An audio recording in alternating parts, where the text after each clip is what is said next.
ঠিক কিনা? যার মধ্যে জ্ঞান আছে, যার মধ্যে তাকওয়া আছে, তার কেউ থামায় রাখতে পারে? ওমরে ফারুককে এই দুই নেয়ামত দিয়ে ধন্য করেছে কে?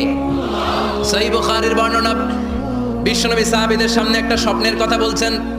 বিশ্বনবী বললেন, আমি স্বপ্নে দেখলাম আমার আঙ্গুলের ফাঁকা থেকে দুধ বের হচ্ছে, আমি তৃপ্তি সহকারে দুধ খেলাম। খাওয়ার পরে দেখলাম আঙ্গুলের মধ্যে একটু দুধ লেগে আছে। আমার আঙ্গুলে অতিরিক্ত লেগে থাকা দুধটা আমি ওমরে ফারুকের মুখের মধ্যে লাগিয়ে দিলাম। সাহাবারা বললেন, ইয়া রাসূলুল্লাহ, ইয়া হাবিবাল্লাহ, মাযা আওয়ালতা বিহি, এই স্বপ্নের আপনি কি ব্যাখ্যা করলেন, আমরা তো বুঝলাম না। বিশ্বনবী বললেন, আওয়ালতু বিহি আল ইলম, আমি এই দুধ দিয়ে জ্ঞানের ব্যাখ্যা করেছি, কারণ ওমরকে আল্লাহ যেই জ্ঞান দিয়েছে গোটা বিশ্বের কাউকে এত জ্ঞান দেয় না। এজন্য স্বপ্নে যদি কেউ দেখেন যে আপনি দুধ খাচ্ছেন, তার মানে আল্লাহ তাআলা আপনার জ্ঞান বাড়ায় দেবে। ওমরে ফারুককে দুধ খেয়ে অতিরিক্ত দুধের অংশটা বিশ্বনবী আবু বকর রাদিয়াল্লাহু তাআলা আনহুর মুখে দেন নাই, সাইয়েদনা উসমানের মুখে দেন নাই, আলী রাদিয়াল্লাহু তাআলা আনহুর মুখে দেন নাই। স্বপ্নে ওই অতিরিক্ত লেগে থাকা দুধটা বিশ্বনবী ওমরে ফারুকের ঠোঁটের মধ্যে লাগিয়ে দিয়েছেন। এই হাদিস থেকে প্রমাণ হয় আল্লাহ তাআলা জ্ঞানের নেয়ামতে সাইয়েদনা ওমরে ফারুককে ধন্য করেছেন। আবার বুখারীর বর্ণনা, বিশ্বনবী সাল্লাল্লাহু আলাইহি ওয়াসাল্লাম আরেকটা স্বপ্নের বর্ণনা দিচ্ছেন। তিনি বললেন, তোমাদের সবাইকে স্বপ্নে আমার সামনে দাঁড় করানো হলো। আমি দেখলাম তোমাদের কারো জুব্বা নাভি পর্যন্ত, কারো জুব্বা হাঁটু পর্যন্ত, কারো জুব্বা টাকনু পর্যন্ত। ওমরে ফারুককে যখন স্বপ্নে আমার সামনে দাঁড় করিয়ে দেয়া হলো, আমি দেখলাম ওমরের জুব্বা এত লম্বা, ওমর টেনে হিচড়ে তার জুব্বা নিয়ে সামনে হেঁটে যাচ্ছে। সাহাবারা বললেন, ফামাদা আওয়ালতা বিহি ইয়া রাসূলুল্লাহ, ও আল্লাহর রাসূল, এই স্বপ্ন দিয়ে আপনি কি বোঝাতে চাইলেন, আমরা কিছু বুঝলাম না। বিশ্বনবী বললেন, আউয়ালতু বিহি আদ-দীন, আমি এই হাদিসের দ্বারা দ্বীনের ব্যাখ্যা করলাম, যার জামা যত লম্বা তার দ্বীনদারি তত বেশি। সুবহানাল্লাহ, আসতে পড়েন। স্বপ্নে দেখলেন কোন সাহাবীর জুব্বা নাভি, কোন সাহাবীর হাঁটু, কারোটা টাকনু, কিন্তু ওমরে ফারুকের জুব্বা এত লম্বা, ইয়াজুরু সাওবাহু, তিনি তার জুব্বা টেনে হিচড়ে যাচ্ছেন। বিশ্বনবী বললেন, এটা দ্বারা আমি দ্বীন, আমি তাকওয়া, দ্বীনদারি, তাকওয়া, এটার ব্যাখ্যা করেছি।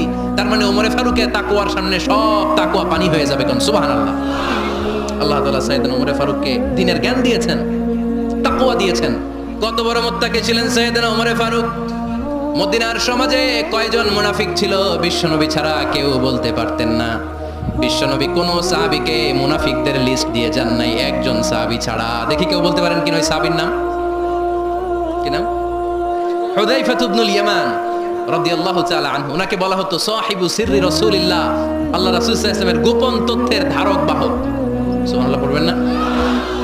বিশ্বনবী ইন্তেকালের আগে মদিনার সমাজে মোট কয়জন মুনাফিক আছে, এই তথ্য আবু বকরকে বলেন নাই, ওমর রাদিয়াল্লাহু তাআলা আনহুকে বলেন নাই, উসমান রাদিয়াল্লাহু তাআলা আনহু, আলী রাদিয়াল্লাহু তাআলা আনহু, আশারাতুল মুবাশশিরিনা বিল জান্নাহ কোন সাহাবীকে বলেন নাই। শুধুমাত্র কেবলমাত্র একমাত্র হুযায়ফা ইবনুল ইয়ামান রাদিয়াল্লাহু তাআলা আনহুর কাছে মুনাফিকদের লিস্টে বিশ্বনবী দিয়ে গিয়েছেন।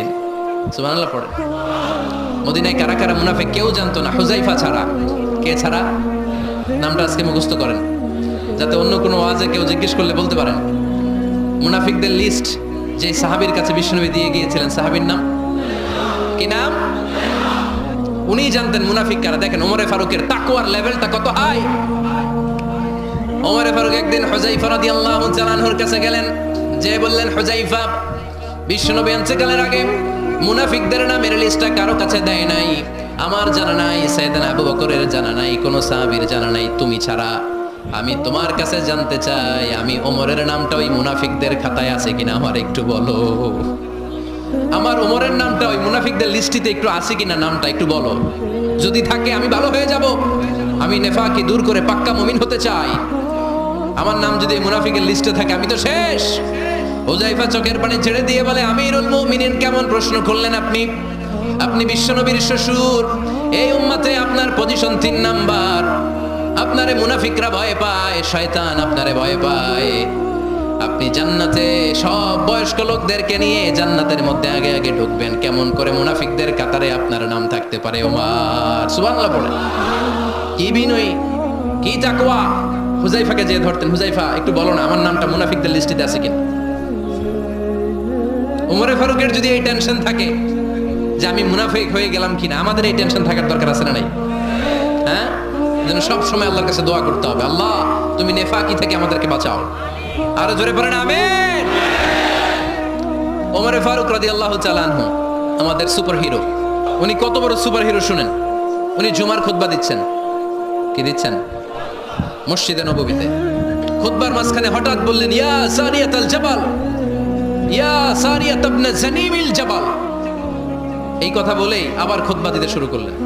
ওনার এই ইয়া সারিয়াত ইবনে জানিমিল জাবালের সাথে আগের কথারও কোনো মিল নাই, পরের কথারও কোনো মিল নাই। জুমার নামাজের পর মুসল্লি সাহাবারা ধরলেন, বললেন, ইয়া আমিরাল মুমিনিন, খুতবার মাঝখানে হঠাৎ করে ইয়া সারিয়াত ইবনে জানিমিল জাবাল বলে আপনি চিৎকার করলেন কেন? আপনার এই বাক্যের সাথে আপনার খুতবার আগের বাক্যের কোনো মিল নাই, আপনার খুতবার পরের বাক্যেরও কোনো মিল নাই। এই কথা আপনি কারে বললেন, কারে উদ্দেশ্য করে বললেন? এই কথার তাৎপর্য কি আমাদেরকে বুঝিয়ে বলেন। ওমরে ফারুক বললেন, আমি যখন খুতবা দিচ্ছি আমি দেখতে পেলাম ওই যে কয়েক মাস আগে আমি আমার মুসলিম সেনাবাহিনী পারস্যে আক্রমণের জন্য পাঠিয়েছি বর্তমান ইরানের ওই বিশাল এলাকাতে পারস্যে আমি আমার ব্যাটালিয়ন পাঠিয়েছি। আমি হঠাৎ করে দেখতে পেলাম আমার মুসলিম বাহিনীর সেনাপতি যুদ্ধের এক পর্যায়ে তার ডানে আছে উপত্যকা, বায়ে আছে পাহাড়, সে পাহাড়ি রাস্তা ছেড়ে দিয়ে উপত্যকার দিকে যেতে শুরু করেছে। আমি দেখতে পেলাম আমার মুসলিম বাহিনী যদি উপত্যকার দিকে ছুটে বেড়ায়, কাফির মুশরিকরা আমার মুসলিম বাহিনীকে কচুকাটা করে ফেলবে। তাই আমি এখান থেকে তাদেরকে কমান্ড দিয়ে বলেছি, ইয়া সারিয়াতাল জাবাল, উপত্যকার দিকে নয় পাহাড়ের দিকে যাও, তাহলেই তোমাদের বিজয় নিশ্চিত হয়ে যাবে। উপত্যকার দিকে যেও না, ইলাল জাবাল, ইলা সারিয়াতিল জাবাল, পাহাড়ের দিকে ছোট। সাহাবারা অবাক, ঘটনা কি?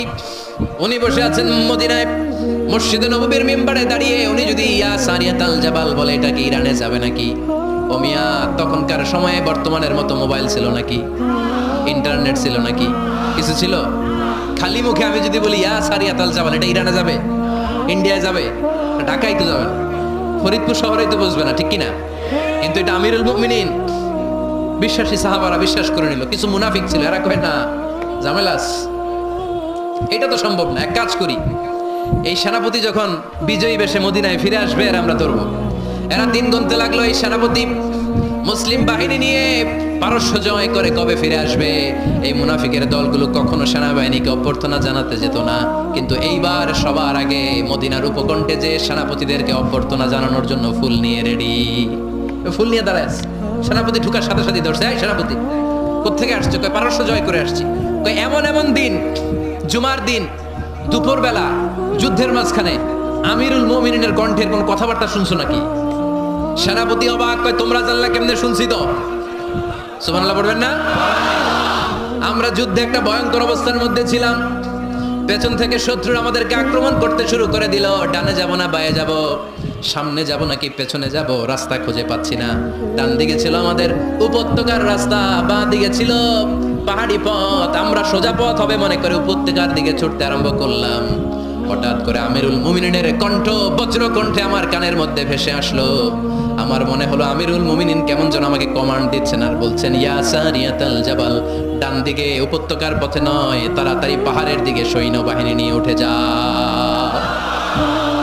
পাহাড়ের দিকে, ডানে না, this is wrong track and this is the right track.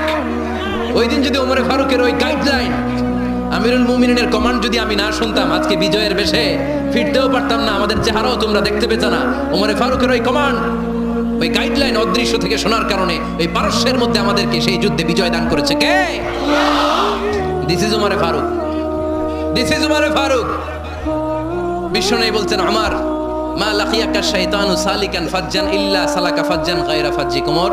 শয়তান ইবলিস যদি তোমার কোনো রাস্তা দিয়ে হাঁটতে দেখে, শয়তান ওই রাস্তা রেখে দিয়ে অন্য রাস্তা দিয়ে হাঁটে। This is our super hero সাইয়েদনা ওমর ফারুক রাদিয়াল্লাহু তাআলা।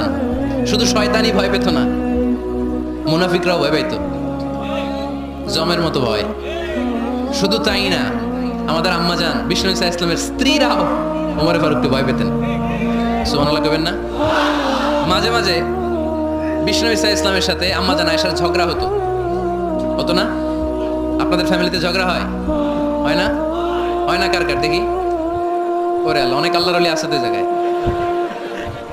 ঝগড়া হয় না? এই কি কথা কয়, ঝগড়া হয় না বলে? বিশ্বনবীর ফ্যামিলিতে ঝগড়া হয়, আপনার ফ্যামিলিতে হয় না? মিষ্টি ঝগড়া। আর ও বিয়েই করে নাই।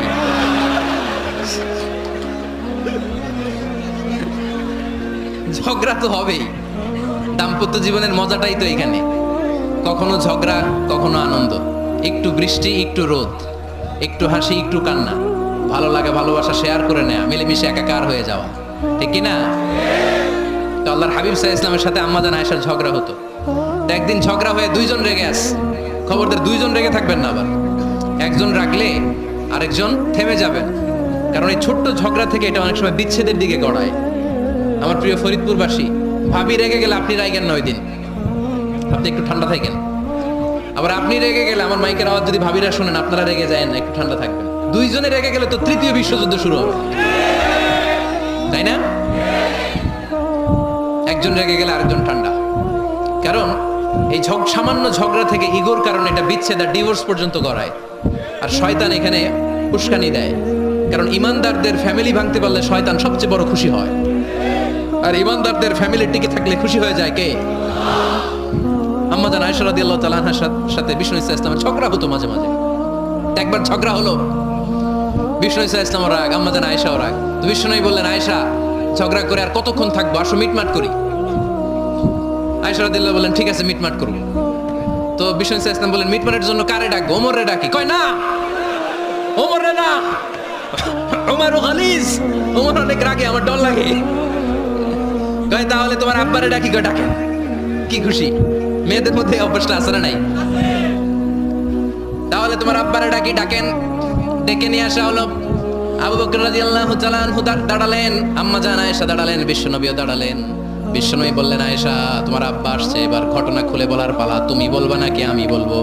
আম্মা জান আয়েশা বললেন, আপনি বলেন। তবে ওয়ালা তাকুল ইল্লা হাক্কান, যেটা ঘটছে ওইটাই বললেন, মিথ্যা কথা কইেন না। আবু বকর রাদিয়াল্লাহু তাআলা রেগে মেগে আগুন, কি এই কথা তুমি কেমন করে বলো? বিশ্বনবী কি মিথ্যা কথা কখনো বলবে? রেগে মেগে দিলেন মেয়ের গালে এক চড়। বানিয়ে বলতেছি না, মুসনাদ আহমদ ইবনে হাম্বলের হাদিস। বাবার হাতের থাপ্পড়কে আম্মা জান আয়েশা উল্টে বললেন। সাইয়েদনা আবু বকর রাগে গড়গড় করছেন, আবার মারার জন্য তেড়ে গেলেন। এবার বাঁচার জন্য আম্মা জান আয়েশা বিশ্বনবীর পিছনে যে আশ্রয় নিলেন, বিশ্বনবী বাঁচানোর জন্য দুই হাত মেলে দাঁড়িয়ে গেলেন। পড়েন সুবহানাল্লাহ। বিশ্বনবী যখন দুই হাত মেলে দাঁড়িয়ে গেলেন, সাইয়েদনা আবু বকর রাদিয়াল্লাহু আনহু থেমে গেলেন। সাইয়েদনা আবু বকর রাদিয়াল্লাহু তাআলা আনহু ঘর থেকে বের হয়ে বারান্দায় দাঁড়ালেন। পড়েন সুবহানাল্লাহ। এবার বিশ্বনবী আম্মা জান আয়েশার কাছে যেয়ে বলেন, ইয়া আয়েশা কাইফা রাআইতিনি আনকাসতুকি মিনার রাজুল, দেখছো কেমনে বাঁচাইলাম? আমি না থাকলে বর্তমানে ফেলতো আজকে। আমি বাঁচাইছি তোমারে, আমি আমার লগে ঝগড়া করো তুমি? লজ্জায় পড়ে আম্মা জান আয়েশা খিলখিল করে হেসে দিলেন, বিশ্বনবীও হেসে দিলেন। দুইজনের হাসির মধুর আওয়াজ শুনে সাইয়েদনা আবু বকর বাইরে থেকে অবাক, কিরে এতক্ষণ না ঝড় তুফান, এখন দেখি হাসি। সালাম দিয়ে অনুমতি নিয়ে ভিতরে ঢুকলেন। ঢুকে দেখেন আম্মা জান আয়েশাও হাসে, বিশ্বনবীও হাসে। এই হাসি দেখে আবু বকর রাদিয়াল্লাহু আনহু হেসে দিলেন। আরশের উপর থেকে খুশি হয়ে গেলেন কে? এবার সাইয়েদনা আবু বকর রাদিয়াল্লাহু তাআলা আনহু বললেন, ইয়া রাসূলুল্লাহ আশরিকানি ফি সিলমিকুমা কামা আশরাকতুমানি ফি হারবিকুমা। ও নবী, যুদ্ধ লাগলে, দুইজন যুদ্ধ লাগলে মীমাংসার জন্য যেমনি আমারে ডাকেন, এরকম হাসি আর আনন্দের মুহূর্তেও আমারে একটু ডাকেন। আশরিকানি ফি সিলমিকুমা কামা আশরাকতুমানি ফি হারবিকুমা। নবী, আপনাদের মধ্যে ঝগড়া লাগলে সন্ধি করার জন্য আমারে যেমনি ডাকেন, আপনাদের হাসি খুশি আনন্দ খুনসুটি এই মজাদার মুহূর্তগুলোতে আমারে বঞ্চিত রাখেন না, আমার একটু ডাকেন। সুবহানাল্লাহ পড়েন।